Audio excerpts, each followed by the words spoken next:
단식 중이던 더불어민주당 이재명 대표가 오늘 아침 건강 악화로 병원에 긴급 이송됐습니다. 네, 단식에 돌입한 지 19일째인데요. 국회 나가 있는 취재기자 연결해 보겠습니다. 이다영 기자 전해주시죠. 네, 국회입니다. 19일간 이어진 단식으로 건강 상태가 급격히 나빠진 민주당 이재명 대표는 오늘 오전 7시쯤 병원으로 옮겨졌습니다. 이송 당시 이 대표는 탈수 증세가 심하고 정신이 혼미한 상태였던 것으로 전해지는데요. 병원으로 옮겨진 후 위급한 상황은 넘겼지만 아직 기력을 회복하지는 못한 것으로 전해졌습니다. 한편 이재명 대표는 병상에서 단식을 이어가겠다고 밝혔습니다. 최소한의 수액 치료를 받는 것 외에 음식을 섭취하지 않겠다는 계획입니다. 민주당 한민수 대변인은 폭주하는 정권에 제동을 걸기 위해 앞장서야 한다는 의지로 해석된다고 설명했습니다. 민주당은 오늘부터 상임위는 꼭 필요한 경우가 아닌 한 보류하겠다는 방침입니다. 이에 따라 산자위와 국방위 관련 일정이 줄줄이 취소됐는데 이균용 대법원장 후보자의 인사청문회는 내일 예정대로 열립니다. 이 대표의 단식에 대해 검찰의 수사를 피하기 위한 방탄 단식이자 민폐 단식이라고 비판해왔던 국민의힘은 빠른 쾌유를 바란다는 입장인데요. 그러면서도 단식이 정기국회를 정쟁의 소용돌이로 몰아넣는 등 피해를 가져왔다며 제1야당의 대표 자리로 돌아와 김기현 대표가 제안한 여야 대표 회담을 비롯한 민생을 챙기는 데에 힘을 모아달라고 밝혔습니다. 네, 이 기자, 이런 상황에서 검찰이 이재명 대표에 대해 구속영장을 청구했는데 민주당은 어떤 반응인가요?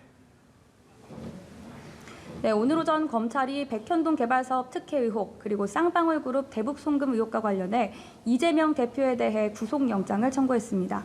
이 대표가 현직 국회의원이고 현재 정기국회 중인 만큼 국회 본회의에서 이 대표 체포동의안에 대한 표결이 진행될 예정인데요. 이 때문에 체포동의안을 가결시키느냐 부결시키느냐를 놓고 다수당인 민주당 내 논의가 주목됩니다. 한편 민주당은 이 대표의 병원 이송 소식이 알려지자마자 검찰이 득달같이 구속영장을 청구했다고 지적하며 수사가 왜곡과 날조로 얼룩졌다고 구속영장 내용도 비판했는데 발언 들어보시죠.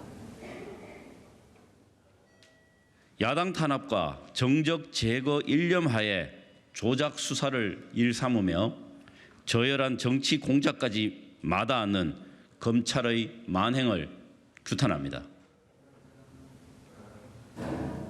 이와 관련해 한동훈 법무부 장관은 오늘 오전 국회에서 기자들과 만나 소환 통보 받고 나서 시작하는 단식은 처음 봤다며 이 대표의 단식을 직격했습니다. 수사받던 피의자가 단식해서 자해한다고 해서 사법 시스템이 정지되는 선례가 만들어지면 안 된다고 생각합니다. 그러면 앞으로 잡범들도 다 이렇게 하지 않겠습니까? 네, 오늘은 민주당 박광온 원내대표의 교섭단체 연설도 있었죠. 여야 대치 국면에서 강경한 발언이 나왔을 것으로 보이는데요. 박광원 원내대표는 민주당 이재명 대표의 상황에 대한 언급으로 연설을 시작했습니다. 정부가 국정을 쇄신하라는 야당 대표의 절박한 단식에 체포동의안으로 응수하려 한다며 브레이크 없는 폭주라고 비판했습니다. 또 앞서 민주당이 의원총회 결의를 통해 요구했던 국무총리 해임과 내각 총사퇴도 다시 한번 촉구했는데요. 전면적인 인적 쇄신이 엉킨 정국을 풀기 위한 길이라고 강조했습니다. 이어 정치감사를 당장 중단하라며 이는 마지막 경고라고 말했습니다. 연설을 들은 국민의힘 윤재욱 원내대표는 윤석열 정부의 전부 책임을 돌리는 말이 대부분이었다고 지적했습니다. 지금까지 국회에서 전해드렸습니다.